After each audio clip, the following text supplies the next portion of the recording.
Coucou tout le monde, j'espère que vous allez bien. On se retrouve aujourd'hui pour une vidéo full face d'une marque. J'ai fait ça pas mal l'année passée avec les marques que j'avais dans mes tiroirs qui me permettaient de le faire. Ici, on va s'arrêter sur NYX. NYX, c'est une marque que je connais assez peu, à vrai dire, pour être tout à fait honnête avec vous, et que j'ai découverte il y a vraiment pas si longtemps que ça, entre autres grâce à une super vendeuse qui a chez nous ici à Bruxelles. Elle est vraiment géniale, et je pense que si elle n'avait pas été là, j'aurais pas testé autant de choses. Et donc c'était l'occasion de s'asseoir et de tester ensemble que des produits NYX, à l'exception du mascara que je pensais encore avoir dans mes tiroirs, mais je n'ai plus. Donc voilà, mais pour le reste, ce n'est que du NYX. Il y a des choses que j'adore, il y a des choses que je trouve excellentes, d'autres que j'aime quand même nettement moins, mais donc tout ça, vous le verrez dans le reste de la vidéo. Si vous avez envie de voir de quoi je parle, ce que j'ai utilisé pour faire ce make-up-ci, eh ben restez avec moi. C'est parti pour ce full face NYX. Alors mes sourcils sont faits et pour faire mes sourcils, j'ai utilisé le crayon à sourcils de chez NYX. C'est le Precision Brow Pencil qui se présente comme ça, donc le haut du packaging est un petit peu biseauté. Et ce que j'aime beaucoup, c'est la forme de la mine en fait qui est assez plate mais assez large. Et donc voilà, pourtant en général j'aime bien les crayons à sourcils tout fins, mais avec celui-ci je trouve que c'est vraiment pas mal. Et de l'autre côté on a un goupillon. Donc voilà, comme ça vous savez ce que j'ai utilisé, et j'ai la teinte Ash Brown. Alors, on va attaquer les yeux, et pour ça, j'ai la petite palette Mystic Petals. Alors, les fards à paupières NYX, je n'en ai pas testé 1000, hein, tout clairement. L'autre palette que j'avais essayée ne m'avait pas emballée spécifiquement. Voilà. Par contre, celle-ci, l'histoire des couleurs me plaît beaucoup. Les deux verts, et je crois que c'est ce qu'on va utiliser aujourd'hui, je trouve canon. Et voilà. Alors maintenant, c'est pas des fards incroyables, c'est pas des fards hyper pigmentés, c'est pas des fards hyper lumineux, je trouve. Par contre, ce sont des fards qui font bien le job, qui ont une tenue correcte, et je trouve que le rapport qualité-prix est normal, on va dire. Et donc, on va attaquer. Je vais d'abord prendre la teinte qui est juste là, qui a l'air d'être une espèce de vieux rose, et je vais la mettre en creux de paupière. Enfin, en transition, même plutôt, on va la remonter un peu. Alors, je vous ai dit qu'on allait partir dans les verts, mais non. On va partir plutôt dans les côtés plus prunes de la palette, parce que j'ai une autre idée. Donc voilà, donc ce que je vais faire par contre, c'est que je reprends la teinte que j'avais il y a 2 secondes et je vais la descendre un peu plus sur la paupière. J'espère que j'ai une bonne idée, hein. Ensuite, avec mon pinceau de chez Boozy Shop, je vais en chercher la teinte qui est vraiment à l'extrême ici, qui est une sorte de taupe très froid. Et je viens le mettre en coin extérieur. C'est un joli fard qui s'applique bien et qui est plutôt bien pigmenté et qui se travaille plutôt super pas mal. Et qui se mélange plutôt très bien au fard précédent. Alors, je vais venir chercher, c'est là que j'ai un peu peur, je vais venir chercher au doigt cette teinte-ci qui est un lumineux prune. On va voir ce que ça donne. Et je viens le mettre sur tout le reste de la paupière. Comme je vous disais, les lumineuses sont pas... Ensuite, je prends mon tout petit pinceau de chez Zoeva, c'est le 238, et je reprends la teinte qu'on avait il y a 2 secondes. Mais je viens juste la mettre vraiment dans le coin interne. Parce que si j'y vais avec mes gros doigts, j'en mets partout. Et alors, je vais venir chercher la teinte là, qui est vraiment un lilas, qui est aussi un lumineux. Et on va essayer de le mettre sur le centre de la paupière. J'ai fini par complètement recouvrir la teinte précédente. Je vais revenir chercher ma couleur la plus foncée, là, l'espèce de taupe froid, et réintensifier le coin externe. Et c'est pas, je suis pas ravie. Maintenant, je sais qu'il paraît qu'il y a d'autres palettes de chez NYX qui sont excellentes, genre la grande qui était sortie, j'ai oublié le nom là tout de suite. Il paraît qu'elle était très bien. J'aurais peut-être un jour essayé celle-là, mais tout de suite ça m'emballe moins du coup. Alors si j'ai changé mon idée première de faire du vert pour finalement faire du prune, c'est parce que j'avais ceci dans mes tiroirs que j'ai envie d'utiliser. En fait, ce sont les Glitter Goals de chez NYX. Et donc ce sont des eyeliners pailletés. C'est très joli. Et en été, c'est très sympa. Tout seul, ça suffit à lui-même, et c'est pas trop flash si on le porte tout seul. Bon, ça reste des paillettes, hein, mais voilà. Et j'ai la teinte 03, je pense, Quartzy. Et je vais essayer de faire un thread liner plus ou moins cohérent. Voilà pour la pose de l'eyeliner. Voilà, ça rajoute une petite touche un peu comique. Maintenant, c'est pas le make-up des yeux que j'ai fait et que je préfère par-dessus tout, mais ça passe. Mais donc voilà, je reste sur mon avis, les fards jusqu'ici, ce que j'ai essayé, c'est pas mon grand délire. Par contre, les produits teints, il y en a certains que j'aime beaucoup. Alors, on va commencer avec la base. C'est la base Angel Veil. Je vous en ai déjà parlé. Je vous en ai même parlé dans ma vidéo dupe parce que pour moi, c'est un excellent dupe d'une base de chez Urban Decay que j'adore, la Optical Illusion. C'est vraiment une base floutante qui va créer une sorte de filtre vraiment sur le visage, je trouve. Et j'apprécie vraiment, vraiment cette base. C'est pas forcément une base qui contrôle la production de sébum ou ce genre de choses, ce que j'adore en général. Mais c'est une base qui, pour flouter vos pores, est superbe, vraiment. Et à petit prix, bah oui, on est chez NYX. On n'est pas dans des prix exorbitants. Et celle-ci, je trouve qu'elle est, pour son prix, je trouve qu'elle est excellente. Ensuite, pour le fond de teint et l'anti-cerne, je vous avoue que j'en ai acheté 2 spécifiquement pour cette vidéo, pour les tester aussi, hein, j'avais envie de les essayer, mais je les avais pas dans mes tiroirs. Je suis allée une fois me faire maquiller en boutique. On m'avait appliqué le Can't Stop Won't Stop, bah avec ma peau, c'est a priori celui qui était le plus adapté. Et j'aimais pas du tout le rendu, je trouve que ça faisait relativement carton, plâtreux. Sur mon visage, ça me plaisait pas. Et donc, j'étais pas allée plus loin, je l'ai pas acheté. Et ici, par contre, j'ai acheté celui que vous connaissez toutes, le Born to Glow. Vous êtes tellement nombreuses à m'en avoir parlé de celui-là que je me suis dit que c'est celui que j'avais envie de tester. Alors, c'est vrai qu'avec ma peau, a priori, ce sera pas le plus adapté. Aujourd'hui, je le teste avec la base NYX parce qu'on fait un full face NYX. Mais par contre, je vais le tester avec la base Guerlain et le spray de finition Ultra Matte de chez Urban Decay. Et là, je suis curieuse de voir comment il va évoluer. Mais donc voilà, c'est un très joli fond de teint et si vous avez la peau sèche, normale, il est vraiment vraiment très très beau. Alors j'ai la teinte Light Ivory et je vais l'appliquer à l'éponge. Par contre, il a une odeur que j'aime pas trop. Alors c'est un fond de teint qui est censé avoir un fini lumineux. Effectivement, il a clairement pas un fini mat. Maintenant, il n'est pas lumineux luisant. Il est juste lumineux naturel, je trouve. Ça, j'aime assez. Et vous voyez qu'il s'applique assez facilement. Qu'il a une couvrance moyenne, je trouve. Voilà, le rendu du fond de teint, j'étais en mettre jusque dans mes cheveux. Mais j'avais oublié à quel point le rendu était joli. Vraiment, j'avais oublié. Parce que, vous voyez, il y a un peu de lumière qui sort. Mais c'est pas luisant, c'est pas trop, malgré de nouveau ma peau. Et j'aime beaucoup le rendu, je trouve que la couvrance est jolie, juste ce qu'il faut. Et à l'application, c'est un vrai charme. Je vais le ressortir et je vais vraiment le tester avec la base Guerlain. Alors on continue dans le teint, on passe à l'anti-cerne. Et là, j'ai l'anti-cerne qui match avec le fond de teint. C'est donc le Born to Glow que j'ai en teinte Light Ivory aussi, donc la même teinte que le fond de teint. Bon, alors, il se présente comme ça, avec un petit embout mousse. C'est pas spécifiquement ce que je préfère, ça me dérange pas non plus. Alors, cet anti-cerne, je l'ai testé une fois, soyons tout à fait honnêtes, hein, j'ai testé qu'une fois et j'ai vraiment pas aimé, mais vraiment.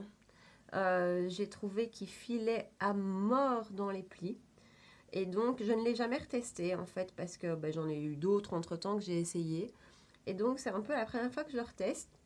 Donc ce qu'on va faire aujourd'hui, c'est que ce make-up-ci, je vais le porter toute la journée et je vous mettrai en bas dans les commentaires quid de la tenue, du fond de teint, de l'anti-cerne, des fards à paupières, tout ça. Comme ça, voilà, je vous ferai un petit compte-rendu en fin de journée. Ici en bas, je vous mettrai un commentaire épinglé. Cela dit, à l'application, je trouve qu'il est très joli. Hein, parce qu'il est très lumineux. Je ne sais pas si vous voyez, il est vraiment très lumineux. Il s'applique très bien. Mais voilà, moi, c'est vraiment au fil de la journée que je ne l'avais pas aimé. Maintenant, parfois, il suffit d'un jour, ou alors la poudre, ou la crème pour le contour des yeux qui ne va pas.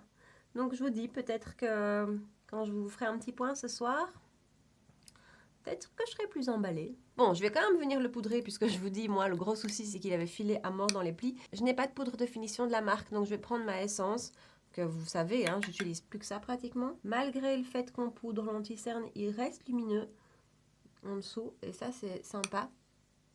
Voilà, je suis curieuse de voir le résultat tantôt. Je reprends ma petite palette, je reprends la couleur qu'on a prise en couleur de transition et je viens la mettre en ras de cils. Et légèrement, je viens chercher la teinte taupe qui était ma couleur de coin externe.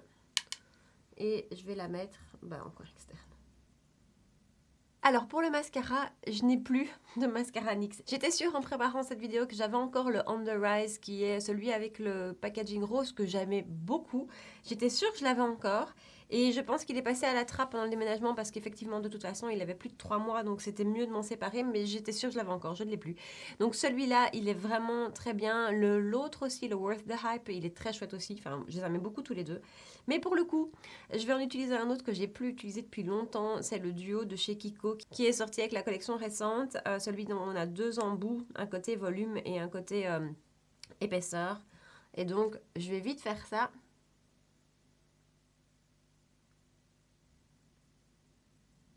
Voilà, le make-up des yeux est terminé et en fait, j'aime assez le rendu. Voilà, je trouve que le liner pailleté fait beaucoup. Sincèrement, j'aime beaucoup, donc voilà. En bronzer, on va utiliser le California Beaming. Je vous en ai déjà souvent parlé, je l'ai en teinte Free Spirit. Ce bronzer au niveau qualité, quantité, prix est génial. On a 14 grammes de produit à l'intérieur. C'est un super beau bronzer lumineux et qui existe en pas mal de teintes en plus. Je trouve ça toujours sympa. Et ils se font très très bien. Il a une jolie tenue. C'est un bronzer pour le rapport qualité-prix, je le trouve excellent. Vous voyez, il se mélange super bien à la peau. Il fait rien du tout, aucune démarcation. Il n'est pas difficile à appliquer. Il n'est pas difficile à mélanger. Enfin, c'est un super beau bronzer. Ensuite, blush, là aussi je les adore. Souvent, vous me demandez de vous recommander un blush petit prix. Et chaque fois, je vous parle des Sweet Cheeks de chez NYX parce que je les adore. Je les trouve super bons au niveau rapport qualité-prix de nouveau. On est sur 8 € le blush. Alors c'est une gamme qui existe en mat et en lumineux. Donc toutes les teintes que vous retrouvez en mat, vous les retrouverez en lumineux. Moi j'ai une passion pour les blushs lumineux. Donc j'en ai 2 dans ma collection. Ce sont 2 lumineux. Ici j'ai la teinte Daydream qui est un magnifique pêche mais corail. Mais très très lumineux. Vraiment ça c'est un blush d'été. Et ici j'ai la teinte Fig qui est... je l'adore. Vraiment. Voilà, maintenant, je vous dis, ce sont des blushs lumineux, quoi. Quand on utilise un bronzer comme celui-ci et un blush comme celui-ci, l'highlighter n'est pas indispensable. Hein. Moi, perso, je sens que je vais assez briller comme ça. Et la pigmentation est assez jolie, c'est vraiment, vraiment des jolis blushs. Alors, en highlighter, je m'entends très très bien avec la vendeuse de chez NYX. Si jamais elle passe par là, je lui fais un gros bisou. Elle me disait un jour que voilà, les highlighters chez NYX, c'était pas forcément la panacée. Cela dit, j'en ai quand même testé un que j'ai trouvé en solde. C'est le Born to Glow en version poudre libre. Poudre libre pour les highlighters, c'est pas forcément toujours le plus simple. Par contre, ce sont souvent des highlighters qui sont vraiment intenses. Et je vous l'ai comparé dans ma vidéo dupe que je vous accroche là si vous l'avez pas vu. Je vous l'ai comparé à un highlighter de chez NARS, le Orgasme aussi en poudre libre. Et il y a vraiment, vraiment une similitude entre les deux. Mais ce sont des highlighters assez intenses. Il en faut très peu. J'en ai mis beaucoup trop sur mon pinceau.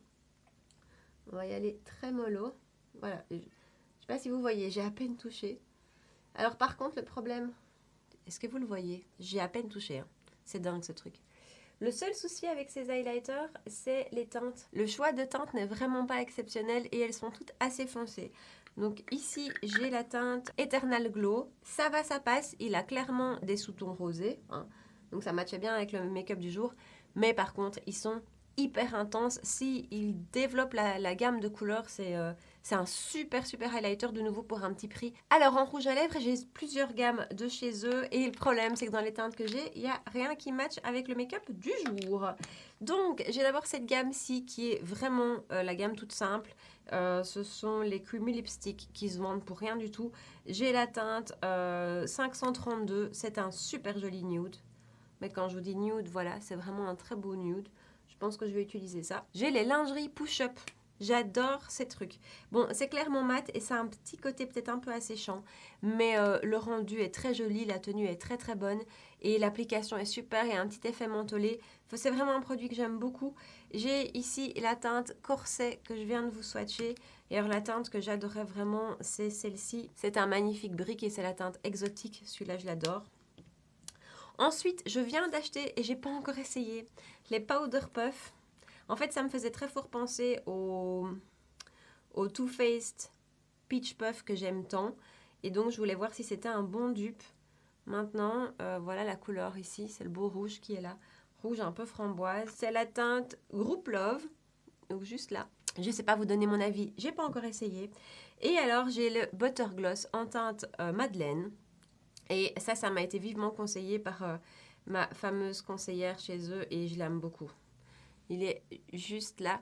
C'est un gloss qui n'est pas collant, qui a un très joli rendu, qui a une tenue correcte et la teinte Madeleine ici est juste parfaite. Bon, je vais clairement utiliser celui-ci, donc le plus classique. Voilà, le rendu du rouge à lèvres, c'est hyper crémeux. On dirait un petit peu du beurre presque, c'est hyper agréable. Maintenant, la teinte n'est pas forcément celle qui matche le mieux avec le reste du make-up. J'aurais voulu un truc un peu plus mauve, mais j'ai pas dans la marque, donc on fait avec. Tant pis, vous me pardonnerez. Je n'ai pas de spray de finition de chez NYX. Je sais pas ce qu'ils valent du tout, j'ai jamais essayé. Je dois dire que pour mes sprays de finition, je suis un peu chiante et je reste toujours avec les mêmes. Ici, c'est le Ultra Matte de chez Urban Decay. Vous l'aurez compris, hein, je suis complètement fan de ce truc. Pour ma peau, il est juste parfait. Et voilà le résultat du make-up terminé. J'espère que ça vous plaît. Dites-le moi dans les commentaires. Dites-moi aussi s'il y a d'autres produits de la marque que vous me recommandez de tester. Je suis loin d'avoir tout essayé, donc les bonnes infos sont toujours bonnes à prendre. Donc dites-moi tout ça ici en bas. J'espère que le make-up vous plaît et j'espère que l'idée de la vidéo vous a plu. J'aime toujours bien faire un full face d'une marque. Je suis un peu toquée, moi. Quand j'utilise un fond de teint Fenty Beauty, j'aime bien utiliser l'anti-cerne Fenty Beauty si je l'ai. Et donc, du coup, j'aime bien faire ces vidéos full face d'une marque. Je commence à avoir fait un peu le tour de ce que j'ai dans mes tiroirs, mais s'il y a des marques qui vous tentent, dites-le moi. On ne sait jamais. Laissez-moi tout ça en bas dans les commentaires. N'oubliez pas de liker la vidéo avant de partir, de me rejoindre sur Insta, de vous abonner si ce n'est pas encore fait et de revenir dans la prochaine vidéo. À très bientôt. Ciao. Et pour le prix, voilà, je trouve que c'est dans... Voilà, voilà.